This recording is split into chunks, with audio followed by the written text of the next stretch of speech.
The Indianapolis Colts wrapped up training camp this week with two joint practices against the Arizona Cardinals.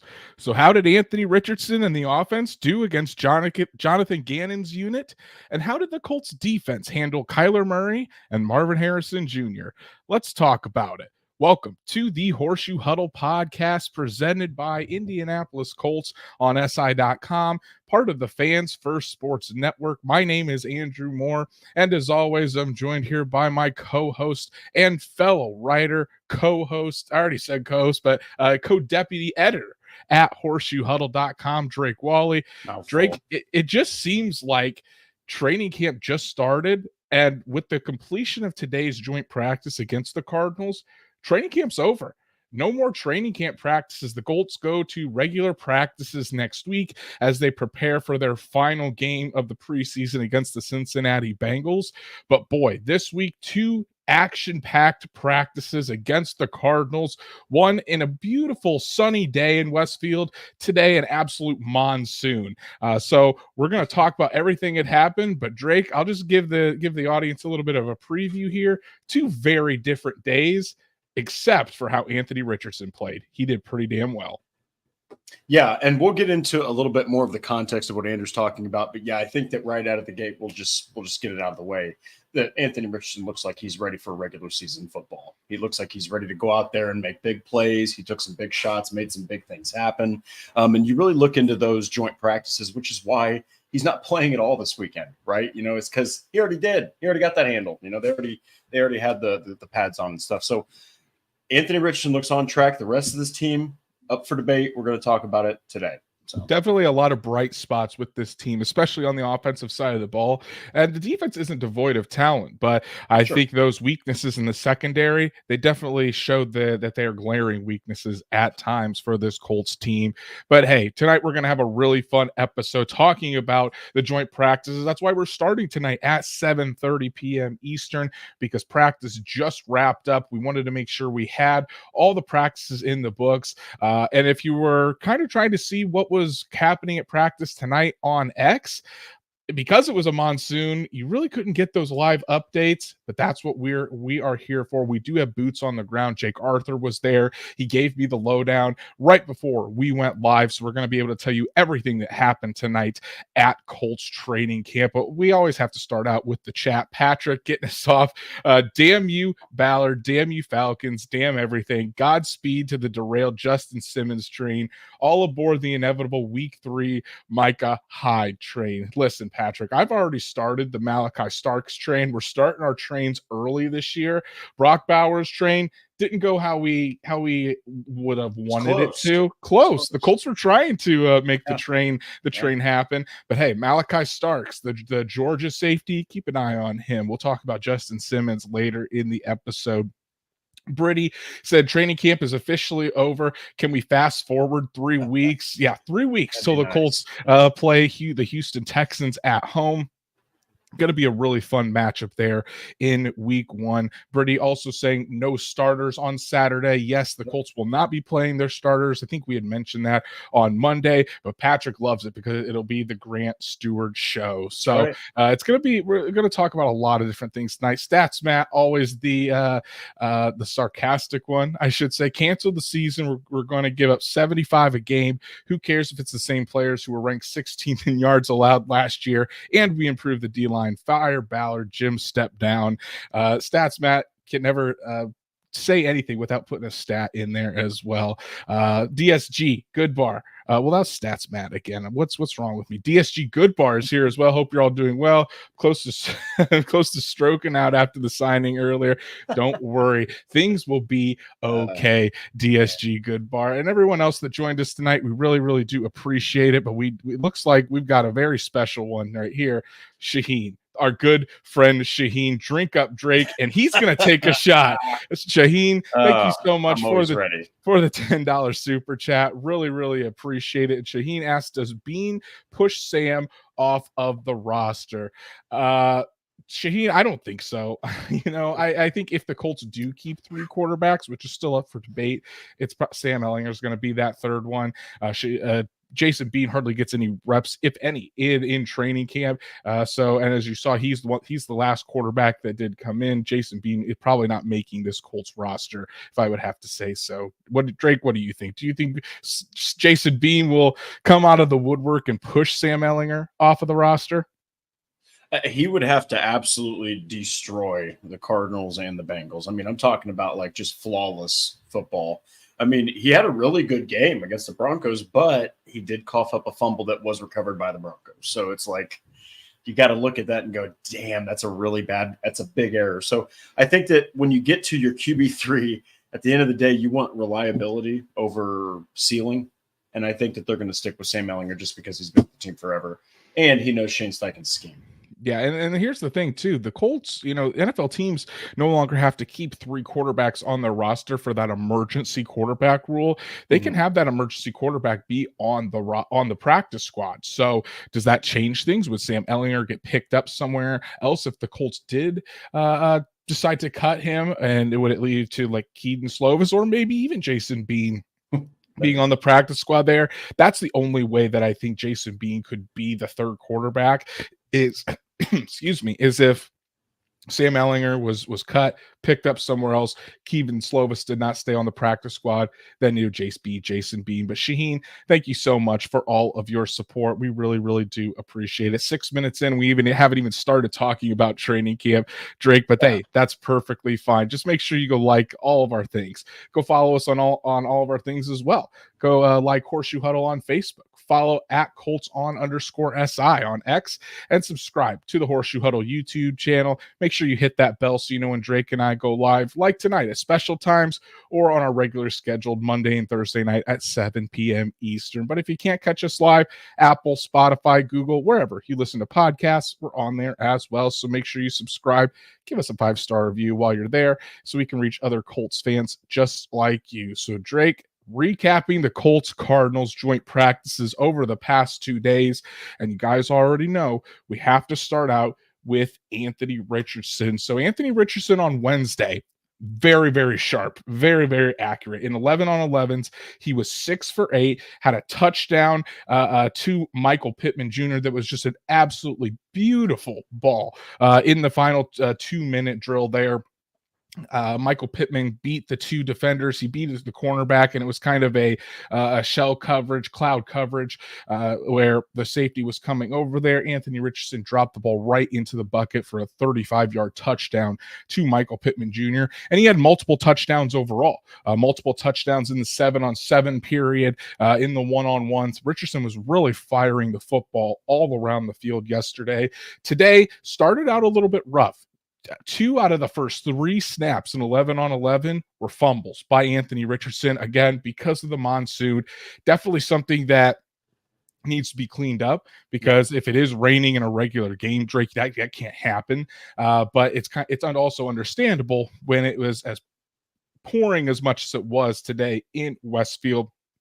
Had a couple of touchdowns in 7-on-7s. In the 1-on-1s, though, he absolutely picked apart the Cardinals defenders. And you got to credit the wide receivers for getting open as well. Had 4 touchdowns in 1-on-1s. And then in the final 2-minute drill that the Colts ran today to end practice, Anthony Richardson diced up the Cardinals defense again. Had a really nice ball to Michael Pittman Jr., then a 40 to 50-yard bomb to A.D. Mitchell, then another jump ball bomb that really would have set up a bomb about 30 yards to Alec Pierce.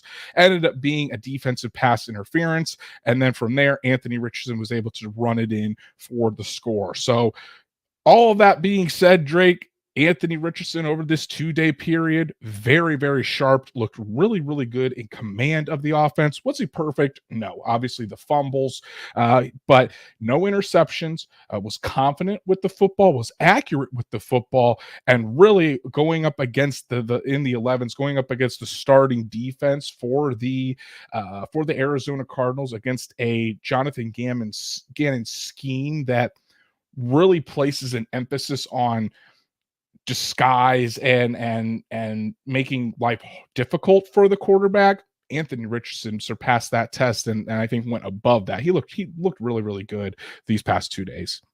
Yeah, and it's really encouraging because this is where you really see. I mean, everyone talks about the preseason, right? And well, there's probably some detractors out there that are like, well, he should, get some experience and play out there. Well, that's the experience right there. Is these joint practices? That's where he's getting it.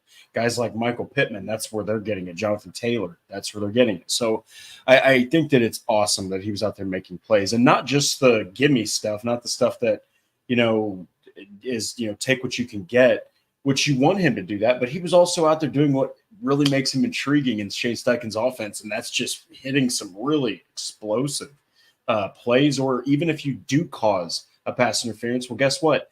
That shows. I love how you brought up that play, because once you're within 15 yards of the end zone, Richardson can run it in. And at that point, everyone else just becomes a problem, because then you got guys who can catch it. Taylor can run it. Maybe Hall can run. There's just so many different ways they can attack you with Richardson at the helm. And so that's why it's intriguing, is you got to see a little bit of that in those joint practices. Once you get into or around the red zone, that's when that +1 quarterback run game really comes into effect, because not only do you have to keep track of all the different wide receivers, all the various motions that Shane Steichen has with this offense, you could have all that covered up perfectly, and you lose track of number 5 and he ends up scampering in for a touchdown. That could be so disheartening for a defense. And the thing about this is too, Drake, is this is why joint practices are much more valuable than preseason games. That's why when you hear people say, oh, well, he still needs to go out there and play in the preseason, after these 2 days of work, he really doesn't. Because here's the thing: in these joint practices, the film that is done in these joint practices, the only way this film goes is with the Colts and the Cardinals. So because of that, they actually scheme up some different things. They use this as kind of a game planning session, because you're not putting that film out there for the rest of the NFL to view. Now, in the preseason game on Saturday, that coach's film is available for everybody, not only NFL teams, but fans. People sitting on the couch can pull that up. If you have an NFL Plus subscription, you can pull up the coach's film right on your TV or your laptop or whatever. That is why these joint practices are so crucial, because it's actual game planning involved by these teams, because they really want to put things to the test and have as close to a dress rehearsal as they can, because they're not giving things away like they do in the preseason. So that's why, you like last Sunday, like on Saturday, the game plan, the scheme, it's going to be very, very vanilla. But as you saw in these joint practices, the Colts really opened it up. Again, what have they been practicing all training camp, Drake? Explosiveness, chucking the ball deep with Anthony Richardson, really placing an emphasis on that. And that's what we saw today. Again, not only today, but Wednesday, they really pushed the football down the field. And not only that, they incorporated some of those design runs with Anthony Richardson that you're not going to see in those preseason games. They incorporated some different things with Jonathan Taylor out there as well that you're not going to see in these preseason games. So that is why when people say that the teams get a lot more out of these joint practices than they do these preseason games, they really do mean it, just because of the work and what is focused on in these joint practices versus going out there in the preseason games, not wanting to give too much away and still trying to be super vanilla with everything. So I think that's why it's probably more impressive what Anthony Richardson was able to do against the Cardinals over these past 2 days than anything he would have been able to do against them on Saturday night. Yeah, and that's why at the end of the day, please, give me joint practices for Anthony Richardson to get his experience, because Jonathan Gannon's actually using some defensive scheming where he's trying to fool and trying to trip up Anthony Richardson, because he's going to face his fair share of quarterbacks that are mobile. Okay, so he's trying some stuff here, and plus him and Shane Steichen, for God's sakes, they used to be offensive and defensive coordinator in Philly, so they've practiced against each other so much. So this wasn't anything new, but yeah, people need to realize that the value of the joint practices, even though they're not on a television screen on a scheduled program, I'm telling you, there's way more going on there. There is, and I know a lot of fans are still. We've talked about it on our show, so I'm not talking about you guys, because as informed listeners of the show, you already know this. But there are still some uninformed fans out there who are coming at us in the media saying, "Well, why don't you film during practice? Why aren't we seeing this?" because we can't. As fans, you're up in the stands. Oh, yeah. Sure, go ahead. You can videotape and get those clips. But as soon as one-on-ones and everything are done and it goes to 7-on-7 and teamwork, we're not allowed to film any of that. So that's why you're not seeing really any of the teamwork out there. You might see some one-on-ones here, but any teamwork, media is not allowed to film it. The teams are very, very strict about that. Yeah, they enforce the hell out of that. Yeah. And if you want us to continue bringing you guys Colts content, you want us to kind of follow that. But at the end of the day, Anthony Richardson, very, very productive 2 days of practice against the Arizona Cardinals. Again, was confident, accurate with the football, plenty of explosive plays. And he looked like you said, Drake, ready for regular season football. So we will still see Anthony Richardson against the Cincinnati Bengals on Thursday night. Anthony Richardson and the Colts starters will play about a half, so that'll be the most exposure that you will see of this Colts team before they take on the Texans week 1. But again, a lot of still vanilla stuff. It's not going to be as in-depth even as it was over these past 2 days against the Arizona Cardinals. Drake, let's talk about the 2 wide receivers that really benefited the most from these joint practices in terms of just the production overall. And that's Michael Pittman Jr. and Adonai Mitchell. Michael Pittman Jr. was all over the place. And we haven't talked about Pitt much because I think the expectation for Pitt is already there. You know what he's going to do. He's going to be the Colts wide receiver 1. He's going to produce. So we haven't really focused on him. But I think what you had to focus on him against the Cardinals, because whether it was 1-on-1, 7-on-7, 11-on-11s, Pittman was consistently making plays. And he talked last night to the media. I wrote about it on horseshoehuddle.com. Really didn't talk about himself much. He was trying to really talk up Adonai Mitchell and Anthony Richardson. But Drake, Pittman's looking good, especially against the Cardinals here. He's really showing out, and not only showing out in what we're used to seeing out of Pittman, but he's been involved quite a bit in these explosive plays as well, which I know he's wanted to really focus on and kind of help to bring his game to the new level this year. Yeah, and it's really encouraging because you think about this receiving tandem, especially once Josh Downs returns. I mean, the potential of Pittman and Mitchell and Downs and Pierce, that's a lot of weaponry. And so the fact that, Pittman, as expected, is already praising his teammates is awesome. But to his joint camp performances, it's encouraging because it just seems like year after year, all he does is get better. It doesn't matter who's a quarterback. It doesn't matter who's coaching. He's just a producer. He's a production machine. The guy is probably on tap for over 100 catches again, on tap for another 1,100 yards and, hopefully more touchdowns. But yeah, it's awesome to think about what he's capable of, and Mitchell in 2024, because now he's got a second year with Steichen and Richardson. So I think that's going to show on the field too. He's just that security blanket for Anthony Richardson at all 3 levels too. It's not just the short stuff. Oh, yeah. They're really incorporating Michael Pittman Jr. into the deeper stuff of this offense as well. And I think when you have a quarterback like Anthony Richardson that can hit that consistently, you're going to see much more production from Michael Pittman Jr. further down the field than I think we've been accustomed to seeing over the past couple of seasons. But Adonai Mitchell, Drake, this was his coming out party. I mean, we've talked about Mitchell kind of slowly getting better and better throughout training camp. He's had a really good training camp, but it's not like he started camp or practice 1 going out there and grabbing 2 or 3 touchdowns. It's been kind of a slow build where started really doing well in 1-on-1s, then started to get some action 7-on-7 and 11-on-11s, really continued that this week against the Cardinals. He went viral yesterday for a fantastic stop and go route on Devod Wilson of the Arizona Cardinals, where he ended up catching a 35-yard touchdown from Richardson in 1-on-1s. Great ball, even better catch. And I think that video now on X has, like, at least as of this morning, over 500,000 views.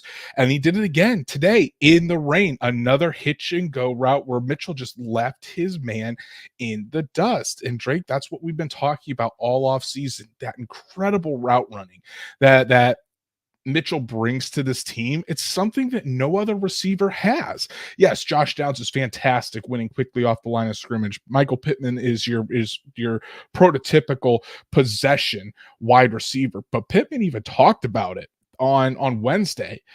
The releases that Adonai Mitchell has is some of the best he's ever seen. And he's been studying Mitchell, the rookie. He's been trying to take stuff from Mitchell's game to try to improve his game, which that really says a lot. And I think that just kind of speaks to the potential that, especially you've been clamoring about his potential all offseason of Adonai Mitchell. Now, is he going to go out there and get 1,000 yards and 10 touchdowns this year? Let's pump the brakes on that. We've got to remember he is a rookie splitting snaps with Alec Pierce. That's still a thing. But man, Adonai Mitchell really is looking like he is going to have a pretty impactful role with this offense from week one. Yeah, and look, man, I mean, we're talking about a guy that I think it was the relative athletic score that it blew my mind. I had no idea about this, but he's like a top 10 most athletically tested wide receiver ever.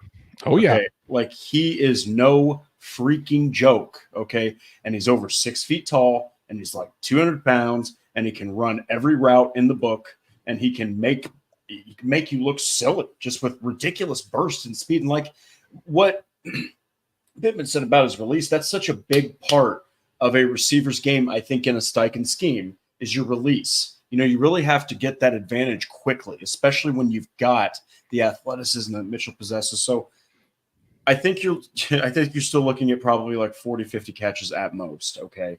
But that's not a bad season at all. You're talking about a guy who is coming in here pretty young. He's like 21 years old still. If he does something like that, that's fantastic. But I think that all that really sticks out to me is one word: explosive. This dude is absolutely an explosive weapon, and it's just going to keep getting better, I think. And that's the reason the Colts brought him in to this offense, Drake, was because of his explosiveness. And you mentioned it, if Mitchell goes out there and gets 40 to 50 catches, I mean, even though he has those 40 to 50 catches, that could be 850 yards because of the chunk plays. And he really showcased that today, even in the rain, with Anthony Richardson in that 2-minute drill, firing a 40 to 50 yard bomb over the middle where Adonai Mitchell was able to pull it in.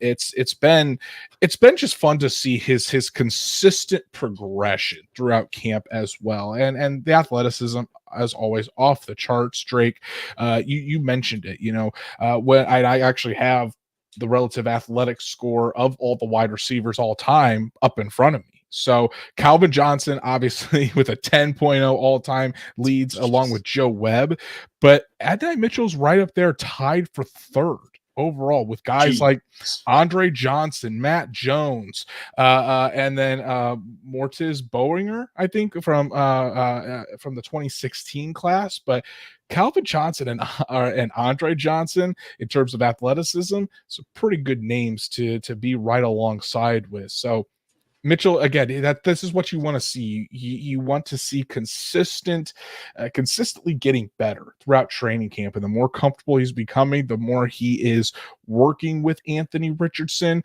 you're really seeing that coming to life. Yeah, and I think that, when you talk about all of these unteachable skills that he has, and let's also talk about the fact that he's working with Reggie Wayne, who just took a third-round pick like Josh Downs and led him to the all-time record for catches in a season by a rookie for the Colts. So I think that everything is set in perfect motion right now for Adonai Mitchell to start developing on an NFL level, people. I think that you will see him week one. I think you will absolutely see him with at least a couple catches in that first game. Is he going to beat out Alec Pierce? Still up for debate. But right now, Andrew, it's kind of looking more and more like he might fast track that development, similar to what we were talking about Josh Downs doing last year with Isaiah McKenzie.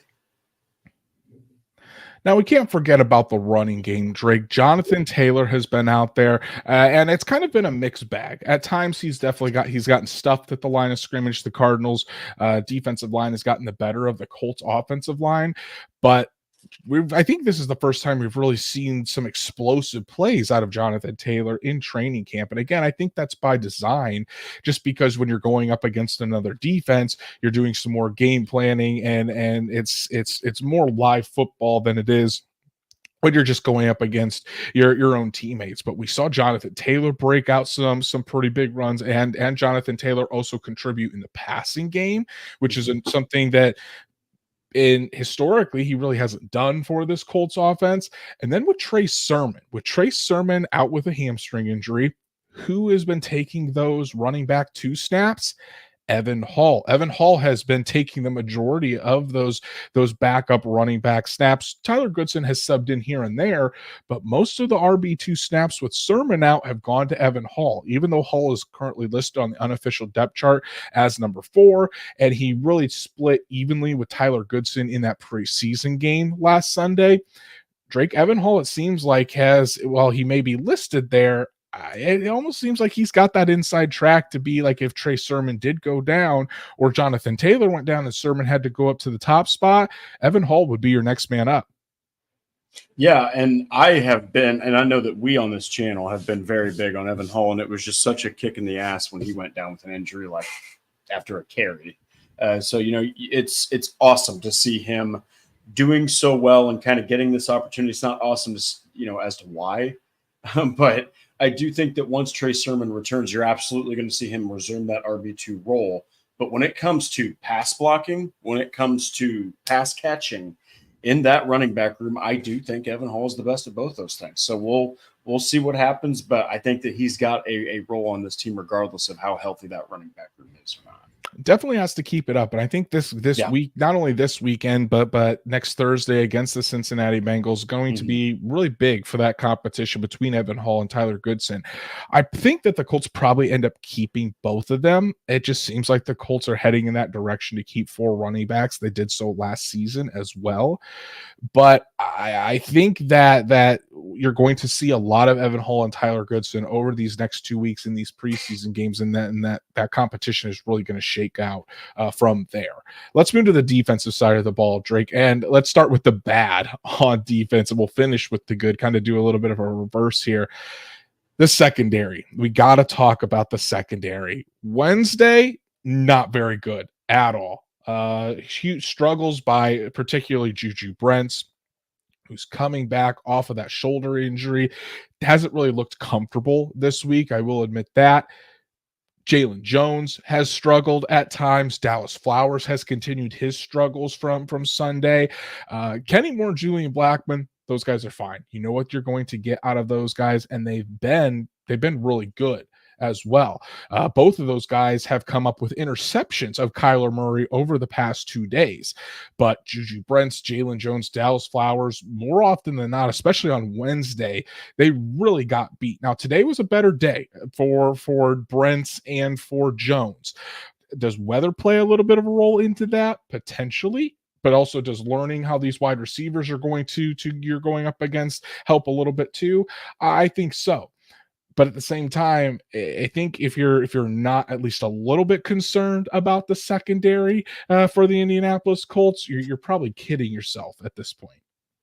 Yeah, it's starting to look a lot like last year, where you kind of are a little unsure about things. I know that the whole Isaiah Rodgers Sr. thing also, you were like, well, there goes, one of the top guys. Now what? So you're looking at Juju Brents. Okay, so yes, he is still coming back from a long time off. But, man, you really want him to not be the guy that is always in the wrong spot. Because, he's going to be in zone a lot. He's going to be in press a lot. But as far as zone, I think that it's more of like a kind of what Cross struggles with, a placement issue. I think that he also is going to struggle with those quicker wide receivers at times. And Arizona's got guys like that could be a problem for him.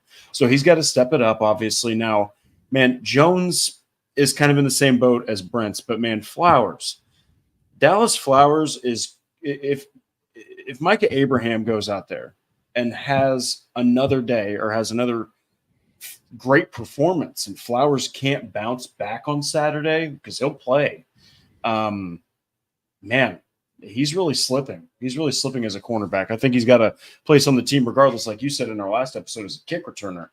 But, man, cornerback is starting to look like it might be a pipe dream for Dallas Flowers. Yeah, I don't think Dallas Flowers is going to be – I think the competition with him and Jalen Jones is pretty much wrapped up. Jalen Jones has consistently outperformed Dallas Flowers throughout training camp. So, yeah, I think we can officially call that position battle over. Jalen Jones is going to be the starting cornerback for the Colts. But if you want to look at the glass half full on this, and I've been talking a lot about this with you offline, Drake, and with Stats Matt as well, that I think the pass run, the Colts are at least, okay, I'm going to say that I think this is what the Colts are thinking, I should say. I think what the Colts are looking at is a revamped defensive line that you're expecting Latu to have a really, really big year. You're expecting Kwity Paye to take another jump. You have DeForest Buckner, Grover Stewart, Dio Dangbo, Tyquan Lewis.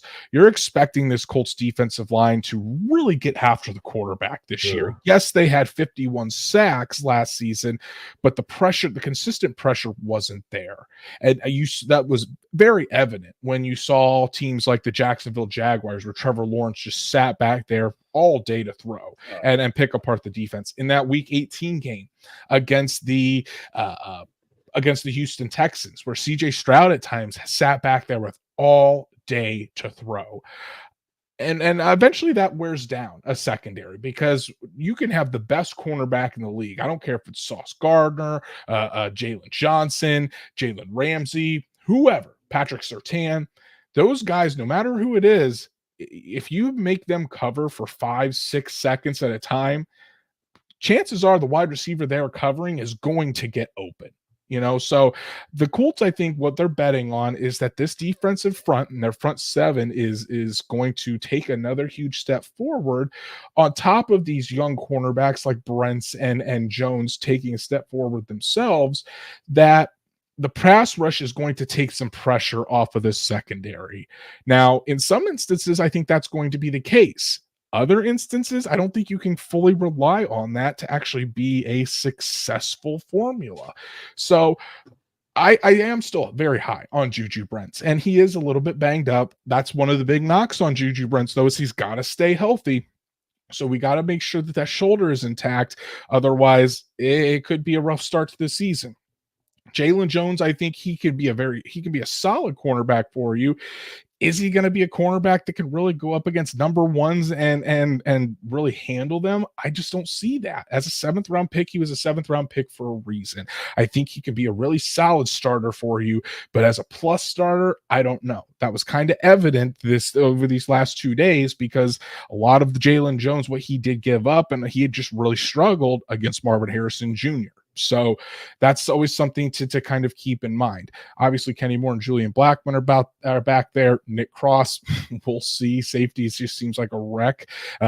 Wherever Nick Cross or Rodney Thomas is playing, he's going to have to go out there and prove it. But ultimately, I think the Colts are really putting the onus on the front seven and on this pass rush to make things easier on the secondary. Will it work? I don't know. Only time will tell. But that's what the Colts, I think, are expecting to happen. And if they're wrong, then this secondary is going to take the brunt of the blame for this. And whether it's fair or not fair, at the same time, if you're putting your chips in on this, it's up to you guys to also develop these players, and it's up to the players to take that next step, because the franchise is investing in you like this. So this seems like the secondary the Colts are going to run with, whether that's right or wrong. And because of that, Juju Brents, Jalen Jones, Nick Cross, they all have to take a step forward and improve their play heading into next season, or this season, really. Yeah, it's a little bit scary. Just because, you've got a 7th rounder going into his second season. You've got a guy who only played 9 games last year in Juju Brents, who's, dealt with ongoing injuries still. Even after the season was over, he's going into year 2, and he had good moments, but also moments where you're like, man, he really is slower than some of these receivers. And now Dallas Flowers, he's having issues, and you were kind of thinking before all this, right, Andrew, like, might be a starter to a capacity. And then you're also like, yeah, so it's outside of Kenny Moore, you're kind of like, okay, maybe there's something we're not seeing in the media. But what we are seeing in the media is a secondary that is not looking good. And you've already lost your sack leader from last year for the whole season. So investing in defensive front and putting a lot of pressure on them is fine. But you already lost the guy who led the team in sacks last season. Not saying that's going to destroy and derail Charlie Partridge's first year running that defensive line. But it is going to set him back a little because Ebicom is that good, people. Like, they can't just go out and sign a free agent veteran that matches his potential. Now, luckily for the Indianapolis Colts, that investment in the pass rush, it's paying off because over these past 2 days against the Arizona Cardinals, and granted, do the Arizona Cardinals have the best offensive line in football? No. I think if you're talking about them being middle of the pack, I think that might be being a little bit generous. But the Colts defensive line, dominant against the Cardinals offensive line. I mean, Latu, DeForest Buckner, Kwity Paye, EJ Speed, all of them at least had one sack of Kyler Murray over this 2-day period. Latu at times was unblockable with DeForest Buckner. And it was play after play after play where Latu and Buckner were in the backfield, forcing Kyler Murray to either get out and scramble or to get rid of the football. That is promising. And Drake, at this point, I especially for what he showed last week against the Broncos in the run game, I don't know how you don't have Latu out there as the starter playing starter reps. I do understand that you might want to bring the rookie along slowly, but I think he's shown that he's more than capable of that. And to have that type of presence out there, who at times, even as a rookie, we saw it against the Denver Broncos, what Sean Payton was doing. He dedicated 3 different guys to get into the way of Latu so he wouldn't disrupt the play and get to Bo Nix or Jared Stidham. That means something. If a head coach of the caliber of Sean Payton looks at a guy like Latu and sees that type of disruptive force, Latu has to be out there. Latu has to be out there next to DeForest Buckner, across from Kwity Paye. Let these guys go out and eat. And over these past 2 days, Drake, that's exactly what they did. They were unblockable at times. And I think if you're looking at this Colts defense and trying to find that glimmer of hope, it's a very big glimmer of hope with that pass rush. Yeah, and I love that you brought that up again because I think it was Dulcich, if I'm not mistaken, that chipped Latu on his first. This is his first NFL snap ever, by the way. And then here's the left tackle, and I think the ball was already out at that time. But then they had the freaking running back ready to help. All right, so they had triple coverage on this guy. So yeah, that to me says if I'm Gus Bradley, I'm like he has to play. Because that is 3 different players you are allocating a role in stopping Latu to. That's going to open up opportunities for Buckner, for Paye, for maybe a blitzing linebacker, defensive back, whatever. It's just going to open up a lot. It's going to, if you have to allocate so much to one guy when you have 10 others to worry about, you got to have him out on the field. Yeah, and this isn't saying that Tyquan Lewis shouldn't have a role. He's been great shouldn't too. have a role. Yeah. Tyquan Lewis has been fantastic. Yeah, but at the same time, Latu is just different, and I think he's already proven that in training camp. So if you have Buckner, Paye, and Latu out there playing 70% of the snaps, and you have Tyquan Lewis kind of subbing in there for 35 to 40, whether he comes in for Latu, whether he comes in for Kwity Paye, you have Dayo Dangbo in that rotation as well. I just feel like Latu needs to be out there getting the majority of those snaps at Leo and having the biggest possible impact he can on the game. That's why you took him 15th overall. When the Colts took Kwity Paye 21st overall, he was a starter and he played a lot. The Colts need to do the same thing with Latu. And I think internally they've probably seen that already. Again, they're probably just wanting to bring the rookie along slowly. But hey, we're 3 weeks away from week 1. I don't think it's going to be much of a competition in 3 weeks. I think Latu needs to be out there starting. Yeah, and I think that this is exactly what the Colts were hoping. Obviously the Ebicom injury probably just sped this up, right? It just probably sped up the inevitable. I mean, you were talking about a potential generational pass rusher, the number 1 pick of any defensive player in the draft. The Colts haven't taken this kind of shot on a defensive end in a long time. Okay. And I think that it's paying off.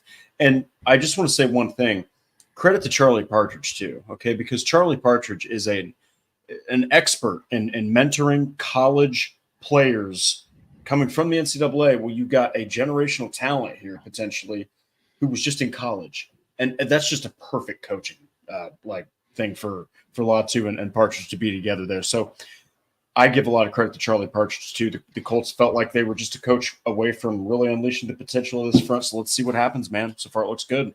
And when you have DeForest Buckner comparing Latu to Nick Bosa, and you know Buckner's not doing that lightly. I mean, that's just saying something about the type of pass rusher that you have on your hands there with the Indianapolis Colts. Well, and real quick, he played with Bosa. He did, exactly. Yeah. When Bosa was coming into the league with the 49ers, you saw both of them kind of at this point up in their careers. So if anyone knows what he's talking about, it's DeForest Buckner. But Drake, to kind of put a bow on our joint practice talk here, I think it could be summed up pretty easily by offense was explosive and accurate from Anthony Richardson on down. The defense, the pass rush was dominant, but that secondary is still going to be glaring. And I think it's fair to say that until the secondary goes out there and proves it, I'm not talking about Julian Blackmon and Kenny Moore. Those guys have proven it. Those guys are literally dragging the rest of the group by their buckles on their, or the belt loops on their pants along with them. It's got to be Brents, it's got to be Jones, it's got to be Cross. Until those guys go out there, answer the questions, and can prove that they can play at a high level, those questions are going to remain. And the criticism that comes with that for this Colts front office, I think it's warranted until they go out there and prove otherwise, honestly. Yeah, and you're hoping, in brief here, you're hoping that if you're the Colts front office that you're correct. All that you needed was just a little bit of help from the defensive front to help boost guys like Brents, boost guys like Jones. But what you don't want is to look back on this season and say, you know what the defensive front could have really used? A safety. Mm-hmm. They could have used a free agent safety. So we'll see what happens, man. Exactly. And we'll definitely see what happens this weekend when the Colts do take on the Cardinals at Lucas Oil Stadium. Saturday night, 7 p.m. Eastern kickoff. Probably not going to see any of the starters. I would say I think it'd probably be a good idea if Nick Cross got out there. Maybe you'd see Nick Cross with the safeties. I think the Colts just still want to see as much from Cross as possible. So if Cross is out there with the safeties, that wouldn't surprise me. So considering the Colts have continually said they want to just continue to see more and see what Cross has to offer. So, and I think that'd probably be a good idea to have Cross out there, get as many live reps as possible. I'm not saying Cross needs to go play the whole game, but play the first quarter, get some live reps in there against the Cardinals offense. So because the starters aren't playing, it's going to be a lot of focus on these position groups, the back end of the roster, and those position battles. So Drake, on Saturday night, when you're sitting there, you got your drink in hand, what are you going to be watching? Who specifically, I guess, or whether it's a position group, a player, what are you going to be watching for when the Colts take on the Cardinals? I'm going to be watching for Blake Freeland to keep Matt Gonsalves away from taking his job. Very good point. Because I'm telling you right now, man, he's a better prospect.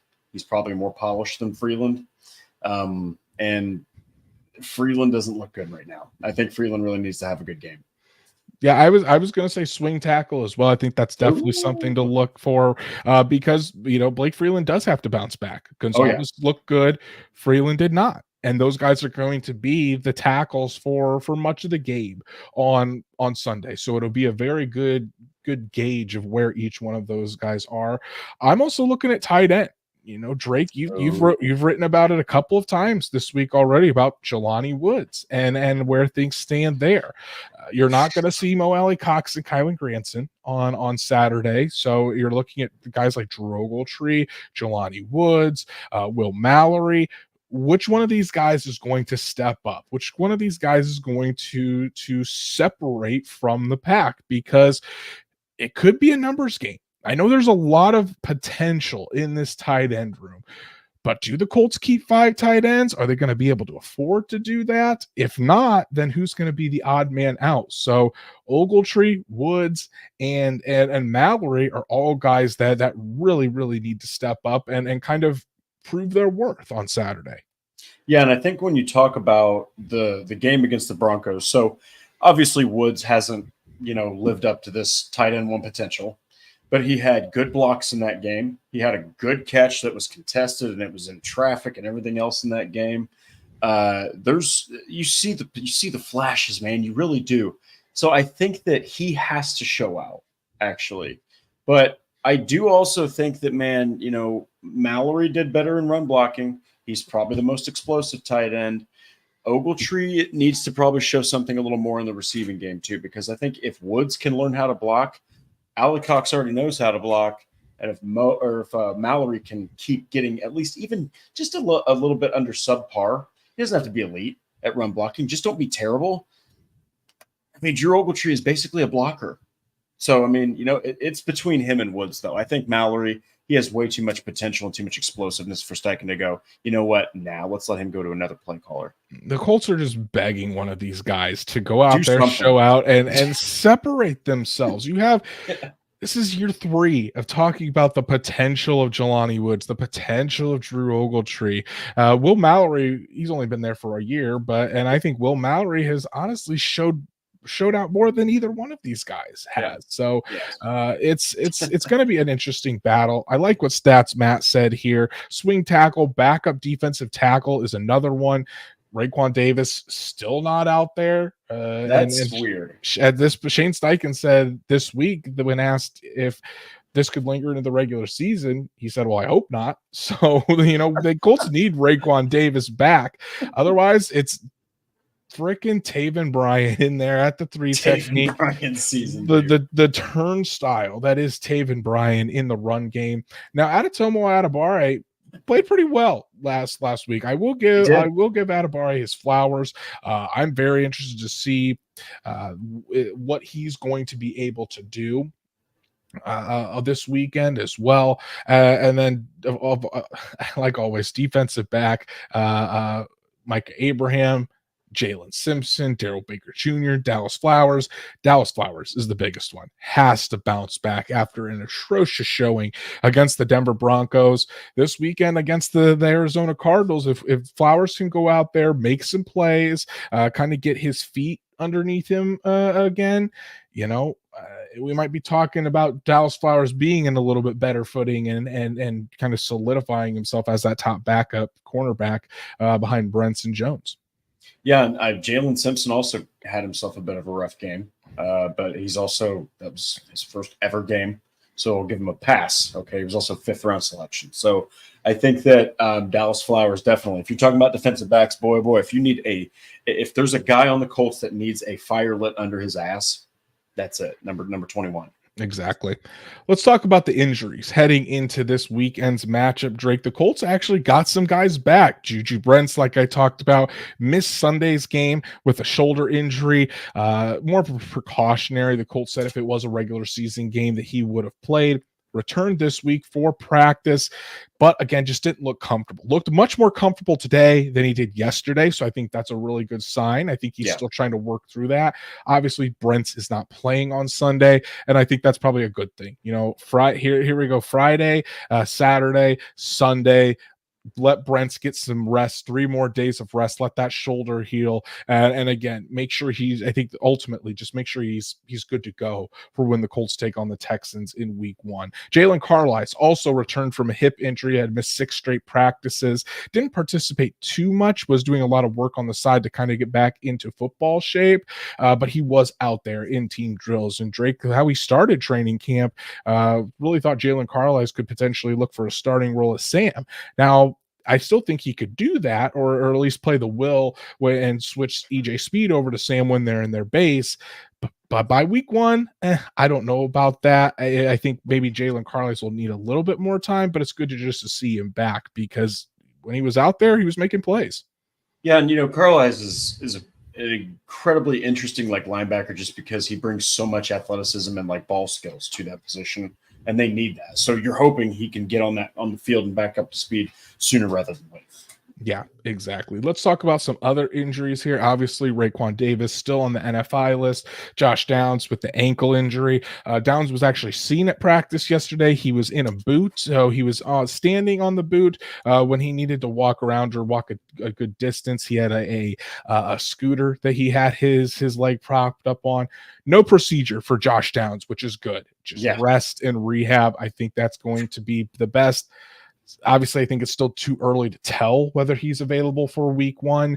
If it's even a slight chance that he could re-injure that ankle, I say keep him down until he's good to go. If he misses the first couple of games, but is able to stay healthy the rest of the way, you're going to take that 10 times out of 10. Trey Sermon, obviously with the hamstring. Ashton Doolin also dealing with a hamstring injury. Titus Leo, Jannard Avery, and Liam Anderson also missed the past 2 days of practice. But the Colts did come out of joint practices with the Cardinals without any serious injuries, Drake, which is what you want to see. Yeah, and I know that Ashton Doolin, that's a guy that really stood out to me. He's still kind of recovering from that ACL tear from last year, but man, once they get him back, you're getting yourself a hell of a special teamer. And I know he's not like an elite receiver, but he is still an explosive option in a vertical offense. Yeah, and honestly, if Ashton Doolin wasn't as good on special teams as he is, he'd probably be fighting for a roster spot at this point, especially with how Anthony Gould has been making plays, especially those explosive plays when he's been getting those first team reps. I mean, there was a play on Wednesday where it was 7-on-7, and Anthony Gould had his defender beat by a good 5 to 10 yards and got a would-be 75-yard touchdown from Anthony Richardson in 7-on-7. So Anthony Gould continues to impress when he hits those opportunities. As of right now, with Josh Downs out, Adonai Mitchell has been the guy in the slot, but Anthony Gould is getting those opportunities as well, not only on offense, but as a kick returner and a punt returner as well. All right, Drake, let's move to the latest Colts news and rumors. We got to talk about the elephant in the room. We got to talk about the big news that happened today.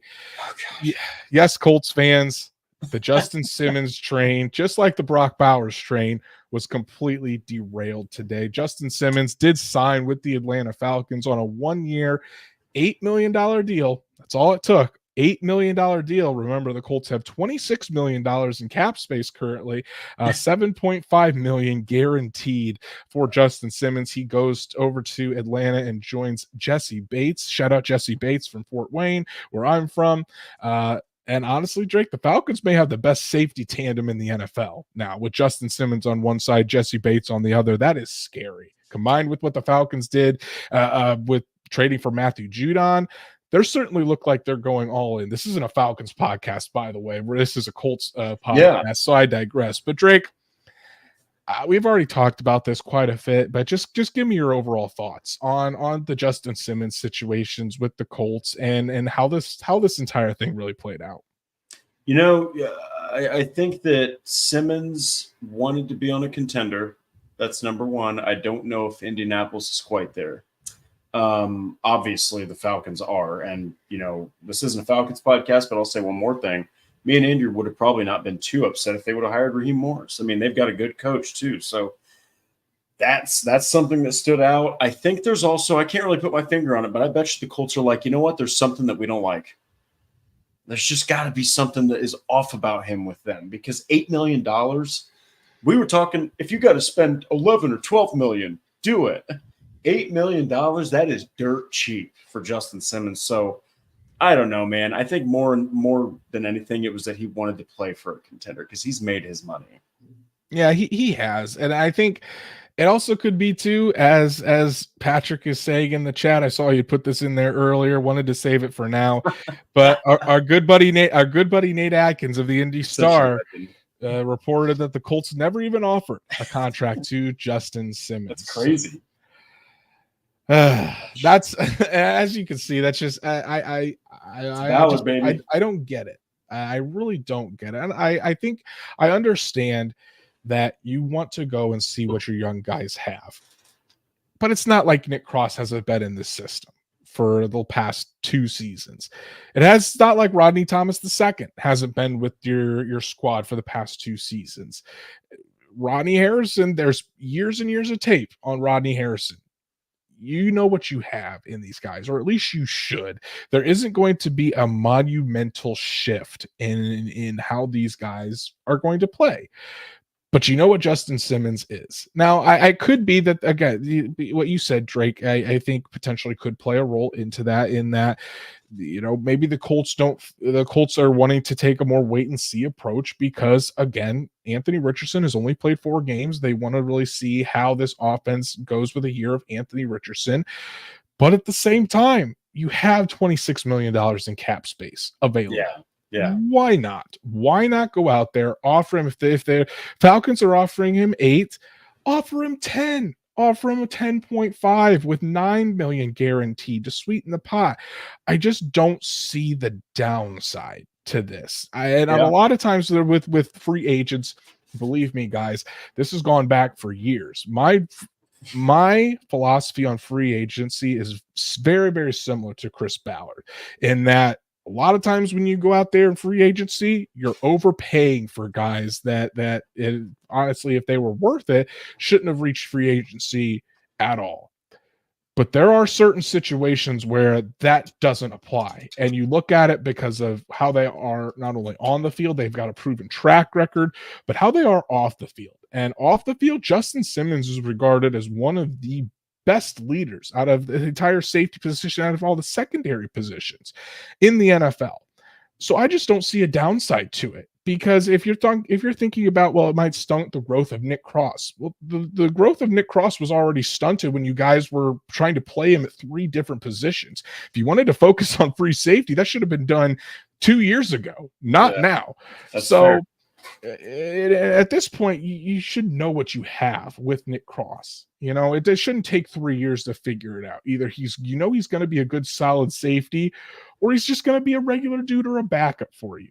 But I just don't see the downside. And at least going after Justin Simmons, offering him a contract, being competitive with that, because you're not strapped against the cap, because it's not going to be a $20 million contract. It's not going to be an overpay for a guy that doesn't deserve it. The guy is a 4-time second team All-Pro.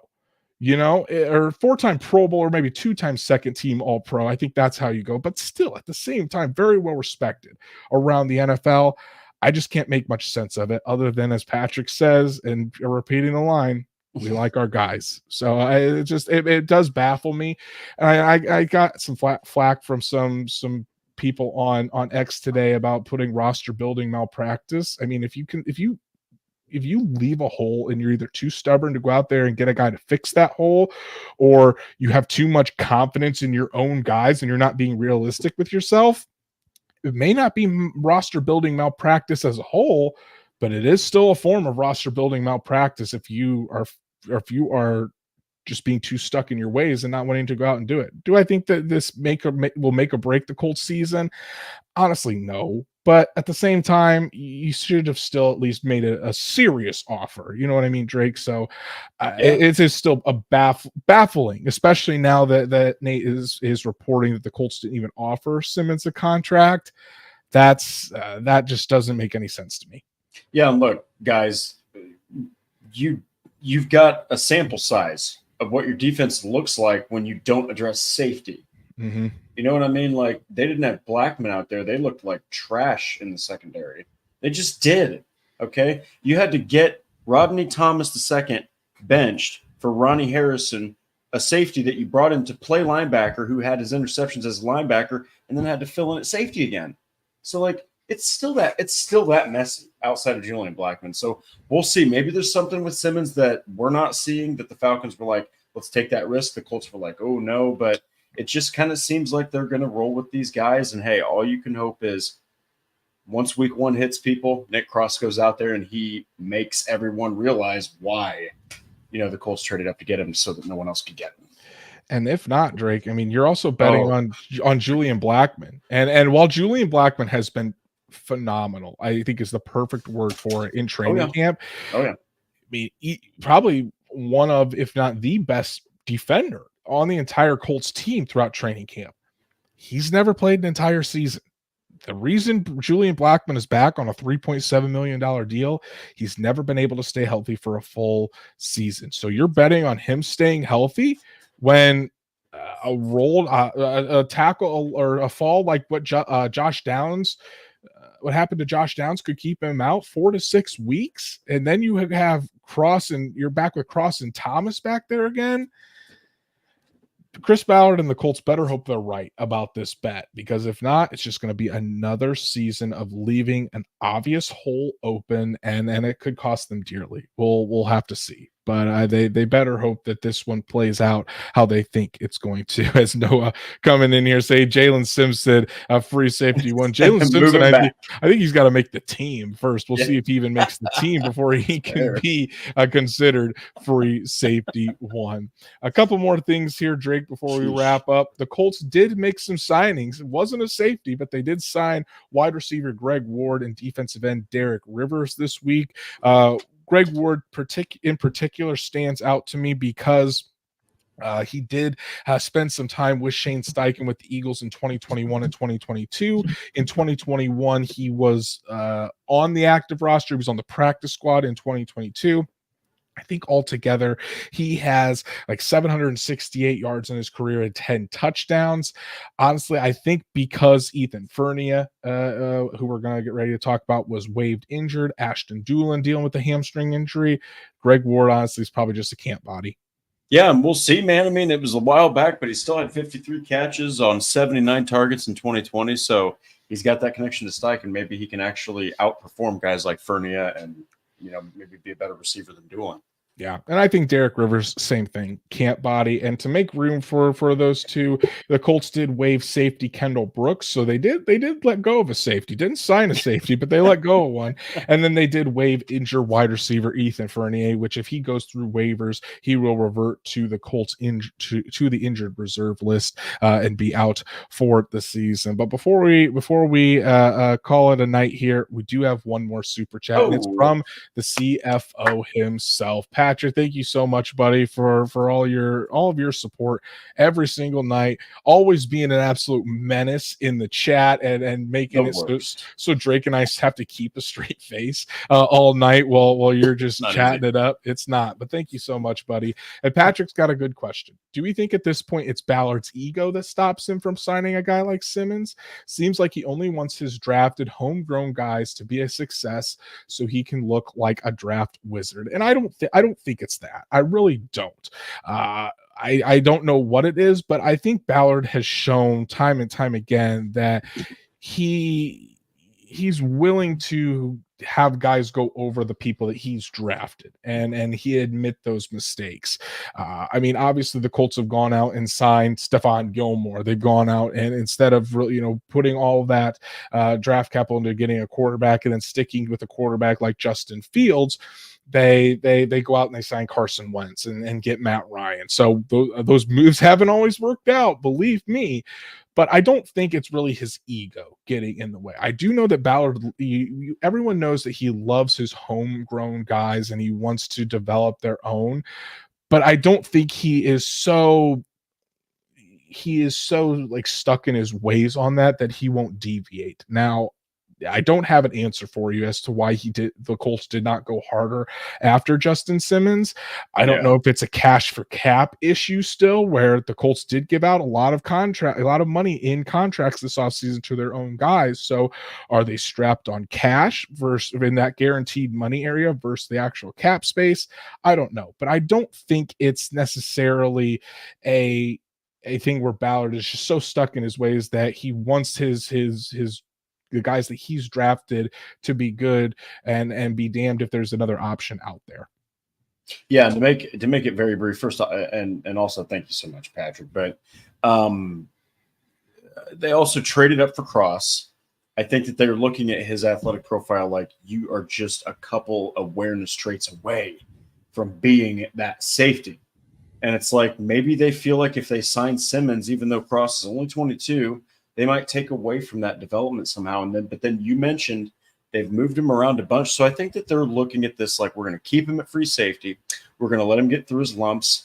And then maybe at some point, maybe more near the middle of the season, they'll start to reevaluate unless he completely falls off the rails like 2022. So I think it just is one of those things where sometimes Ballard is just afraid to pull the trigger on a contract because he doesn't want it to bite him in the ass later too. So yeah, and that's true. Teams have done that in the past, and I think Ballard is very scared of doing that. I also think it's this, and you made me think of this right just now, Drake, when you brought up the athletic ability of Nick Cross. Mm-hmm. Nick Cross coming out is an incredible athlete, and one of the quotes that has always stuck with me about for what Chris Ballard said about Nick Cross is when they were when they were thinking of trading up for Cross. Ballard asked the coaches and the scouts in the room, because he was only 20 years old coming out, and a lot of people thought he should have stayed in school for that extra year. Ballard asked, would he be better to stay in school for 1 year, or would he be better if he learns from our coaches and our staff for a year before we actually, put him out there?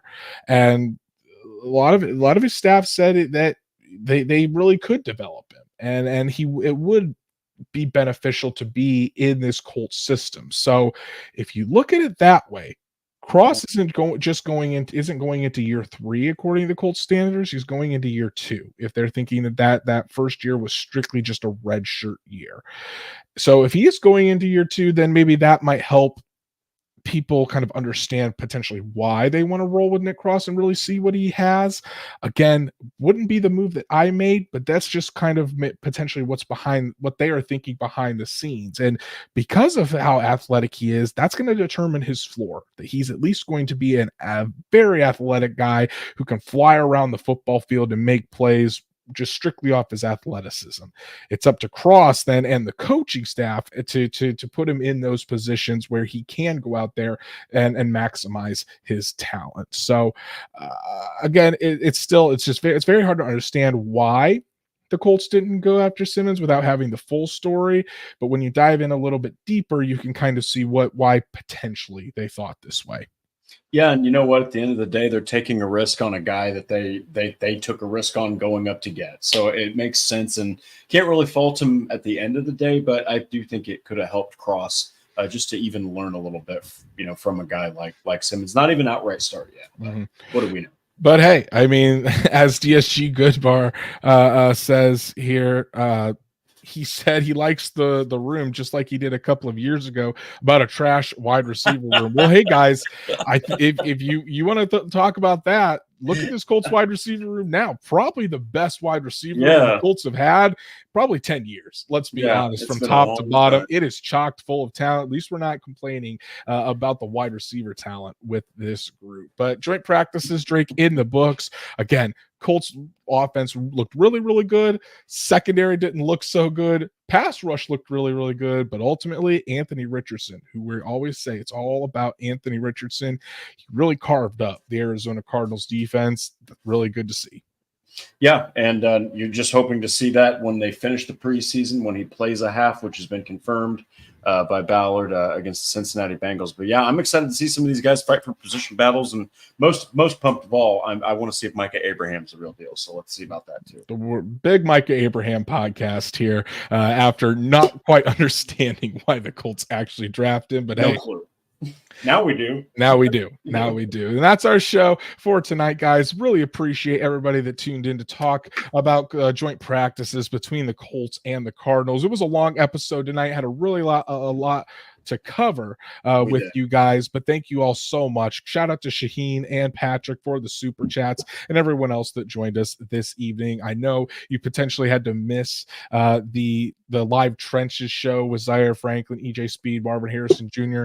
But guess what, guys? That'll be out on Apple Podcasts, and we're covering Zaire's team, so exactly. Sorry. You can listen to it at another time. Again, thank you all so much. Please go follow all of our socials, like Horseshoe Huddle on Facebook, follow at Colts on FN I always get that wrong, at Colts on _SI That is what's going to be at Colts_SI. Make sure you go follow that on X and then subscribe to the Horseshoe Huddle YouTube channel. Hit that bell so you know when Drake and I go live every Monday and Thursday night so you never miss us. And you also want to turn that notification bell on because, guys, Horseshoe Huddle is getting a new podcast. Yes, our own Noah Jabber is going to be starting up his podcast.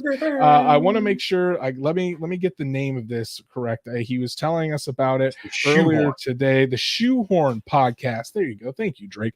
The Shoehorn Podcast. So that's going to be on the nights when Drake and I don't have a show, on Tuesdays, Wednesdays, and Fridays, I think is what the schedule will be. Subject to change. We'll have to see. But Noah is going to be doing a podcast. So make sure you join him to talk Colts football on those evenings. Give him a shout out. It's going to be a really fun show. So make sure your notifications are on for that. And then if you can't catch us for Horseshoe Huddle here live or on YouTube, Apple, Spotify, Google, wherever you listen to podcasts, we're on there as well. So make sure you subscribe, give us a 5-star review so we can reach other Colts fans just like you. Drake, as always, putting a ton of content out there on horseshoehuddle.com. Tell the people what they need to go give a read. Yeah, so I talk about how there's another safety that the Colts need to go sign since they missed on Justin Simmons, and I put that in the title. And then I discuss why Jelani Woods might be a cut candidate, people. Yeah, an interesting take, an interesting look into that. So definitely go give that a read. Myself got a few pieces out there on Horseshoe Huddle as well. Obviously, heard from Anthony Richardson. He dissected his performance against the who did they play? The Denver Broncos. That's right. Against the Denver Broncos. Make sure to go check that out. Also got to hear from Michael Pittman Jr. He dove into what he's seen out of Adonai Mitchell, out of Richardson throughout training camp. Really, really good stuff from Michael Pittman. And then we'll have more content from the guys that spoke today at Colts camp. I'll have a piece out tomorrow on horseshoehuddle.com as well. So check that out, as well as everything from our talented writers here at Indianapolis Colts on SI.com. Go follow Drake at DWalsterDrake. You can follow me at Andrew Moore NFL. And we'll be back Monday night to break everything down from the Colts' second preseason game against the Arizona Cardinals. Should be a lot of fun. So everyone, enjoy the rest of your evening, enjoy your weekend, and we'll be seeing you right back here on Monday night to talk more Colts football with all of you.